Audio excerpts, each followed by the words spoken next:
How do you expose a gold digger? I was sitting in my apartment Friday evening when my older brother Camden called, asking if I'd met his new girlfriend yet. We'd always been close despite the 3-year age gap, and he sounded happier than I'd heard him in months after his brutal divorce from his high school sweetheart. He'd just gotten promoted to senior architect at his firm, finally making the kind of money our parents always said he deserved after years of grinding through terrible projects. The divorce settlement had been fair, but expensive, and I knew he'd been lonely in that big house he bought right before everything fell apart. Now he was telling me about this woman named Sloane who worked at an art gallery downtown, describing how sophisticated and cultured she was, how she appreciated fine things, but wasn't materialistic. The way he talked about her made me want to meet this person who'd brought light back into his life after watching him struggle through 18 months of legal battles and depression. We made plans for dinner Sunday at this upscale Italian place Camden suggested, one of those restaurants where entrees start at $40, and the wine list has pages dedicated to regions I couldn't pronounce. I showed up in khakis and a button-down, feeling underdressed the moment I walked through the door and saw white tablecloths and crystal stemware at every table. Camden was already seated with a woman who looked like she'd stepped out of a fashion magazine, wearing a cream-colored dress that probably cost more than my monthly rent. Her dark hair fell in perfect waves past her shoulders, and her makeup was flawless in that way that seems effortless, but definitely isn't. She stood to greet me with a smile that showed impossibly white teeth, extending a hand with manicured nails painted a subtle rose color. Her handshake was firm but brief, and I noticed the designer watch on her wrist catching the restaurant lighting as she sat back down. Camden introduced her as Sloane Whitley, and she immediately launched into questions about my work as a high school guidance counselor, seeming genuinely interested in hearing about my students and their college application struggles. The evening progressed smoothly with Sloane asking thoughtful questions and sharing stories about her job at the Meridian Gallery, where she claimed to work as an assistant curator specializing in contemporary sculpture. She talked knowledgeably about artists I'd never heard of, describing exhibitions she'd helped organize and collectors she'd worked with over the years. Camden hung on her every word, his hand finding hers on the table between courses, and I felt genuinely happy seeing him smile like that again. When the check came, Sloane made a show of reaching for her purse, but Camden waved her off and pulled out his credit card without hesitation. She thanked him sweetly and kissed his cheek, then excused herself to the restroom while we waited for the server to return. As soon as she was out of earshot, Camden leaned across the table and asked what I thought, his eyes bright with hope and maybe a little anxiety about my opinion. I told him she seemed great, that I was happy he'd found someone who made him smile again, and I meant it because I had no reason to think otherwise at that point. The next few weeks brought more dinners and group outings where Sloane integrated herself into our family circle with impressive efficiency. She showed up to our parents' anniversary party with an expensive bottle of wine and a beautiful arrangement of flowers, complimenting our mother's cooking and asking about family photos on the mantel. My younger sister Ivy took to her immediately, bonding over fashion and music, while our parents seemed charmed by her polished manners and cultured references. Sloane always looked immaculate at these gatherings, wearing outfits that coordinated perfectly with each venue, her accessories always tasteful and clearly expensive. I noticed she never drove herself anywhere, always arriving with Camden in his new Audi, and she'd mentioned casually that her car was in the shop or she'd had trouble with the parking. Small things that didn't register as concerning at the time, just minor inconveniences that seemed plausible enough. 3 months into their relationship, Camden mentioned over coffee that he was thinking about asking Sloane to move in with him. His house had 4 bedrooms, and he'd been rattling around alone in all that space since the divorce, so having someone there made sense to him. I asked if things were getting serious, and he admitted they'd already talked about long-term plans, maybe engagement by the end of the year if everything continued going well. The timeline felt fast to me given his recent divorce, but I didn't want to rain on his happiness after watching him struggle for so long. He described how Sloane had been staying over most nights anyway, keeping clothes in his closet and toiletries in his bathroom, so formalizing the arrangement seemed like a natural next step. When I asked about her lease and how that would work, he waved it off saying she was month to month at her current place and could leave any time without penalty. The first crack in Sloane's perfect facade appeared during a family barbecue at my parents' house in late spring. I was helping my dad at the grill when I overheard Sloane talking to Ivy about a recent shopping trip to the designer outlets an hour north of the city. She was describing the incredible deals she'd found, mentioning specific brands and price points that made my sister's eyes widen with envy. But something about the way she described the layout of the outlets didn't match my memory of visiting that same location with friends last year. Small details were wrong, like she mentioned stores that didn't exist there, and described a food court that I remembered being on the opposite end from where she placed it. I filed the observation away as maybe just confusion or misremembering, not significant enough to mention, but odd enough to notice. Later that same afternoon, I was helping clear plates when I found Sloane in the kitchen looking through mail our mother had left on the counter. She quickly set down the envelope she'd been examining when she noticed me, laughing about being nosy and looking for the trash can to throw away her napkin. The envelope she'd been holding was from my dad's investment firm, and I wondered why she'd been so interested in his financial mail. Camden's birthday arrived in June, and Sloan organized an elaborate surprise party at an expensive downtown restaurant, inviting his college friends and work colleagues to a private room she'd reserved weeks in advance. The whole evening must have cost thousands between the venue fee, open bar, and catered dinner, and when I asked Camden later who'd paid for everything, he admitted he'd covered it, but Sloan had done all the planning and coordination.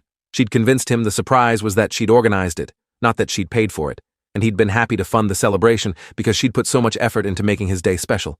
The logic made sense on the surface but felt manipulative in a way I couldn't quite articulate. A truly generous gesture would have been organizing something within her own budget, or at least splitting the cost, not planning an extravagant party she expected him to finance. I mentioned this concern to Ivy afterward, and she defended Sloan, saying she'd put in hours of work coordinating everything, and that was its own kind of contribution. My sister had a point, but the whole situation still bothered me in ways I struggled to explain. Summer brought more observations that accumulated like drops filling a bucket. Sloan's stories about her job became vaguer when pressed for specifics, mentioning projects and exhibitions without providing concrete details about timelines or her actual responsibilities. When I casually mentioned wanting to visit the Meridian Gallery to see her work, she quickly explained that her role was mostly behind the scenes and she rarely interacted with visitors. Camden mentioned she'd been working irregular hours lately, sometimes leaving early in the morning and returning late at night, but he attributed it to a major exhibition they were preparing. I decided to do some basic research and pulled up the Meridian Gallery website, scrolling through their staff directory and upcoming exhibition calendar. Sloan's name didn't appear anywhere on the site, not in the curatorial staff list, or in any credits for past or upcoming shows. I searched her full name plus the gallery name and found nothing beyond their general contact information. The absence of any digital footprint for someone claiming to work there for years seemed strange in an age where every organization maintains detailed online presence. I called the gallery directly the next day, asking to speak with Sloan Whitley in the curatorial department. The receptionist put me on hold for a long moment before returning to say they had no one by that name on staff. When I described her and mentioned contemporary sculpture, the receptionist suggested I might be thinking of someone else, or perhaps she worked at a different gallery in the city. I thanked her and hung up, staring at my phone while trying to decide what this information meant. Either Sloan had lied about where she worked, or she'd been let go and was maintaining the fiction, or she'd never worked there at all. None of these options were good, and I knew I needed to talk to Camden before making accusations that could damage our relationship. That evening I drove to his house unannounced, finding him alone working on architectural drawings at his dining room table. Sloan was supposedly at a gallery event that would run late, which gave me an opportunity to speak privately. I showed Camden the gallery website and explained about the phone call, watching his face cycle through confusion, denial, and finally a defensive anger that surprised me. He insisted there must be a mistake, that maybe she worked as a contractor or consultant rather than full staff, or perhaps she'd asked them not to list her publicly for privacy reasons. His explanations grew increasingly elaborate as he tried to rationalize information that contradicted what Sloan had told him. When I suggested he simply ask her directly about the discrepancy, he accused me of trying to sabotage his relationship because I was jealous of his happiness or couldn't handle him moving on from his marriage. The words stung because they were completely unfair, but I understood he was reacting from a place of fear that this new relationship might be built on lies. We argued for another 20 minutes before I left, feeling like I'd made everything worse instead of better. Camden didn't speak to me for the next week, ignoring my calls and responding to texts with short, cold replies that made it clear he wasn't ready to hear anything negative about Sloan. Ivy called me the following Saturday asking why Camden was upset with me, saying he'd mentioned we'd had a fight but wouldn't explain the details. I debated how much to share before deciding she deserved to know what I'd discovered, so I explained about the gallery and the phone call. My sister went quiet for a long moment, before admitting she'd also noticed some inconsistencies in Sloan's stories, small things that hadn't seemed important individually, but formed a pattern when considered together. She mentioned how Sloan always had reasons why she couldn't pick up checks at restaurants or contribute to group gifts, usually blaming frozen accounts or delayed payments from her gallery sales. Ivy had started keeping a mental tally of excuses and realized Sloan had never actually paid for anything substantial in the months they'd known her. Every dinner, every event, every shopping trip somehow ended with Camden or someone else covering her expenses. My sister suggested we do more digging before confronting Camden again, gathering enough evidence that he couldn't dismiss our concerns as jealousy or misunderstanding. We started with basic social media searches, finding Sloan's Instagram account filled with carefully curated photos of luxury experiences and designer possessions. Her captions mentioned exotic vacations and exclusive events, always tagged at expensive locations, but never showing the faces of whoever she was with. Scrolling back through 2 years of posts revealed a pattern of her posing with different luxury cars, designer handbags, and 5-star hotels, each photo implying wealth and status without explicitly claiming ownership. Comments from friends congratulated her on purchases and experiences, but something felt staged about the whole presentation, like she was manufacturing an aspirational lifestyle. Ivy noticed that many photos were taken at the same locations months apart, but posted as if they were current, reusing content to maintain an illusion of constant luxury. We found older photos from 3 years ago showing a completely different aesthetic, more modest locations and accessible brands, before her content shifted dramatically to the high-end lifestyle she currently portrayed. I decided to visit the Meridian Gallery in person, wanting to see the space and maybe learn more about Sloane's supposed connection to the institution. The gallery occupied a converted warehouse in the Arts District, all exposed brick and polished concrete floors, with massive contemporary sculptures dominating the main exhibition space. I wandered through the current show, reading wall text and watching staff members interact with visitors, none of them resembling Sloane. At the front desk, I struck up a conversation with the young woman working reception, mentioning I was interested in the curatorial program and asking about internship opportunities. She pulled out information packets and started explaining their structure, mentioning the names of their 3 curators and the assistant positions below them. When I casually dropped Sloane's name, asking if she'd be someone I could shadow, the receptionist looked genuinely confused and said she'd been working there for 2 years and never heard that name. She pulled up their internal directory on her computer, searching thoroughly before confirming no one named Sloane Whitley had ever been employed by the gallery in any capacity. Armed with this information, Ivy and I planned our next move carefully. We needed to present Camden with facts he couldn't dispute, documentation that would force him to see what Sloane was hiding. My sister suggested we hire a private investigator, but that felt too extreme and expensive for information we might be able to gather ourselves. Instead, we divided research tasks and spent the next week digging into every claim Sloane had made about her background. She'd mentioned growing up in Connecticut and attending an expensive private university, so we searched alumni databases and found no record of anyone matching her name and graduation year. Her supposed master's degree in art history from a prestigious program couldn't be verified through their public records. Every verifiable claim about her education and work history led to dead ends, like she'd constructed an entirely fictional biography. The breakthrough came when Ivy discovered a news article from 5 years ago about a woman named Sloane Whitley, arrested for credit card fraud in a neighboring state. The photo showed someone who looked remarkably similar to Camden's girlfriend, though the article mentioned she'd used multiple aliases and false identities. The charges had been reduced to misdemeanors with probation, but the pattern of behavior described targeting wealthy divorced men and accumulating debt in their names before disappearing. I felt sick reading the details because they aligned perfectly with what we'd observed over the past months.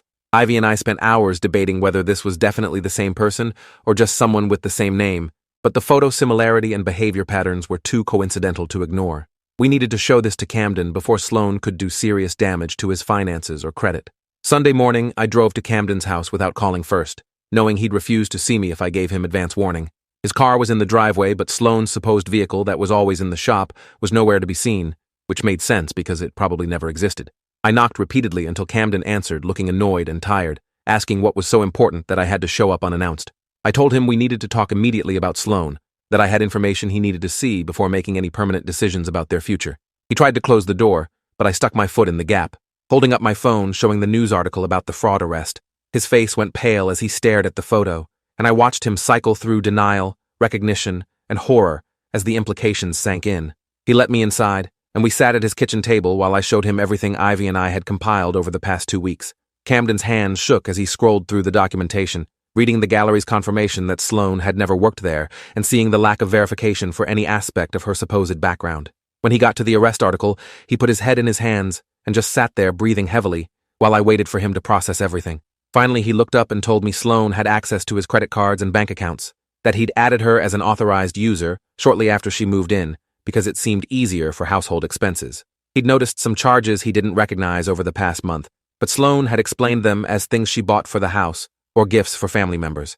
Now he was wondering how much money had already disappeared and whether his credit had been compromised. I suggested he check his accounts immediately, but he seemed paralyzed by the betrayal, unable to move or make decisions. I pulled out my laptop and helped Camden log into his banking portal, both of us shocked by what we found in his transaction history. Over the past 3 months, more than $40,000 had been charged to his credit cards for purchases he hadn't made or authorized.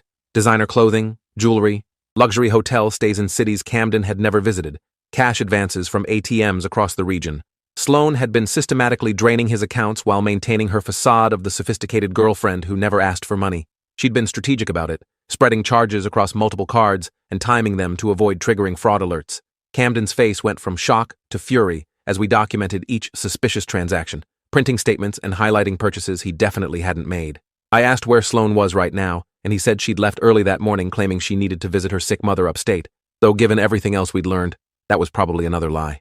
We spent the next hour calling Camden's credit card companies to report fraud and freeze his accounts, explaining that an authorized user had been making unauthorized charges. The customer service representatives walked him through dispute processes and advised filing police reports to document the theft. Camden's voice cracked when he had to admit his girlfriend had been stealing from him, the humiliation evident in how he struggled to explain the situation. After securing his finances, we called my parents and asked them to check their own accounts and credit cards, worried that Sloan might have accessed their information during her visits to their house. My mother answered, sounding confused by the request, until I explained what we'd discovered, and I heard her sharp intake of breath as she realized the woman she'd welcomed into our family had been running a con the entire time. My father confirmed within minutes that someone had applied for a credit card in his name, using his social security number and our parents' home address, though the application had been denied due to a credit freeze he maintained after a data breach years ago. The attempted fraud had happened just 2 weeks after Sloan had been looking at mail on their kitchen counter, and the timing was too perfect to be coincidental. She'd been gathering information on my entire family, probably planning to expand her operation beyond just Camden's resources. I felt a cold rage building as I realized how calculating and predatory her behavior had been, targeting not just my brother, but potentially all of us. Camden sat at the table looking destroyed, processing that someone he'd trusted and cared for had viewed him purely as a mark to exploit. We filed police reports that afternoon, Camden providing documentation of the fraudulent charges, and Ivy contributing the news article about Sloan's previous arrest. The officer taking our statements explained that financial exploitation cases like this were increasingly common, with sophisticated con artists targeting people through dating apps and social situations. He said the previous arrest record would help establish a pattern of behavior, though he warned that recovering the money would be difficult, even if they managed to locate and arrest Sloan. She'd likely already spent or moved the funds, and restitution through the courts could take years, if it happened at all. Camden asked what he should do when Sloan returned to the house, and the officer advised not confronting her alone, suggesting he change the locks immediately and move any valuables to secure locations. Camden and I spent the rest of Sunday changing locks on his house and checking for any property Sloan might have taken during her months living there. We discovered his grandmother's jewelry was missing from a box in his bedroom closet, pieces he'd been saving to possibly give to a future wife that were now gone along with their sentimental value. Several expensive watches had vanished from his dresser drawer, and a coin collection he'd inherited from our grandfather was nowhere to be found. Each missing item felt like another violation, proof that Sloan had been methodically stealing from him while he slept beside her at night. We documented everything for the police report, and Camden took photos of empty jewelry boxes and spots where items used to be displayed. His house felt contaminated somehow, like every surface Sloan had touched now carried the taint of her deception. Monday morning brought a call from a detective assigned to Camden's case, asking him to come to the station to provide additional statements. The detective explained they'd run Sloan's information through their database and discovered she was currently wanted on an outstanding warrant from another county for similar fraud charges. Her real name was apparently Sloan Whitley, but she'd used variations and aliases across multiple jurisdictions, making it difficult to track her criminal history. The detective showed Camden booking photos from previous arrests, and he had to confirm that yes, this was definitely the woman who'd been living in his house and stealing from him for months. They asked if he had any idea where she might have gone, and he admitted he had no clue, that everything she'd told him about her life had been lies. The detective assured him they'd issue a warrant for her arrest and work with other jurisdictions where she'd committed similar crimes. Sloan never returned to Camden's house after that Sunday morning, seemingly aware that her con had been exposed. She'd left behind clothes and toiletries but taken anything of value she could carry, disappearing as thoroughly as she'd originally appeared. Camden checked security footage from his doorbell camera and saw her leaving early Sunday morning with 2 large suitcases, walking to a car parked down the street that must have belonged to whoever was helping her or her next victim. She'd known somehow that her time was up, possibly tipped off by someone monitoring Camden's account activity who noticed him freezing cards and reporting fraud. The detective said con artists like Sloan often had networks of accomplices who helped them move between targets and locations, making them difficult to catch and prosecute. The following weeks were brutal for Camden as he dealt with the aftermath of Sloan's betrayal. He had to notify his employer about the situation because some fraudulent charges had been made using his corporate credit card that she must have photographed or stolen information from. His credit score dropped significantly from the debt she'd accumulated and the disputed charges showing up across multiple accounts. Insurance covered some losses but not others, and he faced months of paperwork fighting with credit card companies and collections agencies. The emotional toll was worse than the financial damage, watching my brother struggle with feelings of humiliation and stupidity for not seeing through Sloan's facade earlier. He blamed himself for being blinded by loneliness and the desire to move on from his divorce, questioning every instinct and decision that had led him to trust her. Our family rallied around Camden, but the experience had shaken everyone's faith in their own judgment. My parents felt guilty for welcoming Sloane so warmly without asking harder questions about her background. Ivy was angry at herself for defending Sloane when I'd first raised concerns, recognizing now that she'd been manipulated along with everyone else. I struggled with my own guilt about not pushing harder or investigating sooner, wondering if I could have prevented some of the damage if I'd trusted my initial instincts. The whole situation taught us painful lessons about how skilled con artists exploit normal human desires for connection and belonging, using our own good faith against us. 3 months after Sloane disappeared, the detective called to inform us she'd been arrested in a different state under a different name, running the same scam on another divorced man she'd met through a dating app. The new victim had gotten suspicious faster than Camden and contacted police before she could steal as much, leading to her arrest when she tried to use a fraudulent credit card. She was now facing multiple felony charges across several jurisdictions, and the detective said Camden would likely need to testify if any of the cases went to trial. He dreaded the prospect of seeing her again, but understood it was necessary for justice. The detective mentioned that investigators had found evidence suggesting Sloane had been running variations of this con for over a decade, targeting dozens of men and accumulating hundreds of thousands of dollars in stolen money and property. Camden eventually recovered most of his financial losses through insurance claims and credit card fraud protections, though the process took nearly a year and countless hours of paperwork and phone calls. His credit score slowly improved as fraudulent accounts were removed and legitimate debts were paid down. The emotional recovery took longer, requiring therapy sessions and patient support from family and friends who reminded him that being victimized by a skilled predator didn't reflect poorly on his character or judgment. He eventually started dating again, but approached new relationships with more caution, taking time to verify basic facts and maintaining better boundaries around his finances. The experience had fundamentally changed how he trusted people, leaving scars that would probably never fully heal. Sloane pleaded guilty to multiple fraud charges as part of a plea agreement, receiving a 5-year prison sentence with requirements to pay restitution to her victims. Camden attended the sentencing hearing and gave a victim impact statement describing how her actions had devastated his life and eroded his ability to trust others. Sloane stood emotionless while victims spoke, offering no apology or explanation for her years of predatory behavior. The judge called her actions calculating and cruel before imposing the maximum sentence allowed under the plea agreement. Watching her be led away in handcuffs provided some closure for Camden, though it couldn't undo the damage she'd caused or return the time and money she'd stolen. The restitution payments started arriving in small amounts, barely making a dent in what Sloane had taken, but representing some acknowledgement of the harm she'd caused. Camden donated most of the money to organizations that helped fraud victims and educated people about financial exploitation, wanting something positive to come from his terrible experience.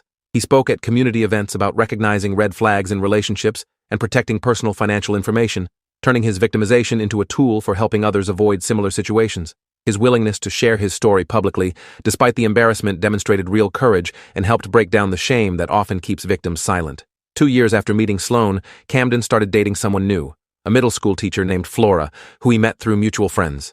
Their relationship developed slowly with clear communication and healthy boundaries, and I watched my brother gradually regain confidence in his ability to judge character. Flora knew about the Sloane situation from early in their relationship because Camden was upfront about his past and the caution he now brought to dating. Rather than being put off by his wariness, she appreciated his honesty and worked with him to build trust gradually. Watching them together reminded me that bad experiences don't have to define us forever, that healing is possible even after significant betrayal. The whole experience taught our family important lessons about verification and healthy skepticism in relationships. We learned that real love and connection shouldn't require blind faith or ignoring red flags, that asking questions and expecting transparency isn't cynical, but necessary. My parents started being more cautious about sharing personal information and securing financial documents, even around people they considered family. Ivy became more alert to manipulation tactics and inconsistencies in people's stories, trusting her instincts when something felt wrong. I learned that protecting the people you love sometimes means having difficult conversations and risking temporary conflict to prevent larger harm. Camden eventually sold the house where he'd lived with Sloane, unable to shake the feeling of violation that lingered in every room she'd occupied. He bought a smaller place closer to downtown, starting fresh in a space untainted by memories of her deception. The new house became a gathering place for family dinners and game nights, slowly filling with positive experiences that crowded out the darkness of those months with Sloane. He kept a photo from the sentencing hearing in his desk drawer as a reminder that he'd survived and rebuilt, proof that predators can be held accountable even if justice takes time. Looking back, the signs had been there from the beginning if we'd known what to look for. The vague job details, the missing digital footprint, the constant financial excuses, the too-perfect presentation, all red flags that seemed minor individually, but formed a clear pattern when viewed together.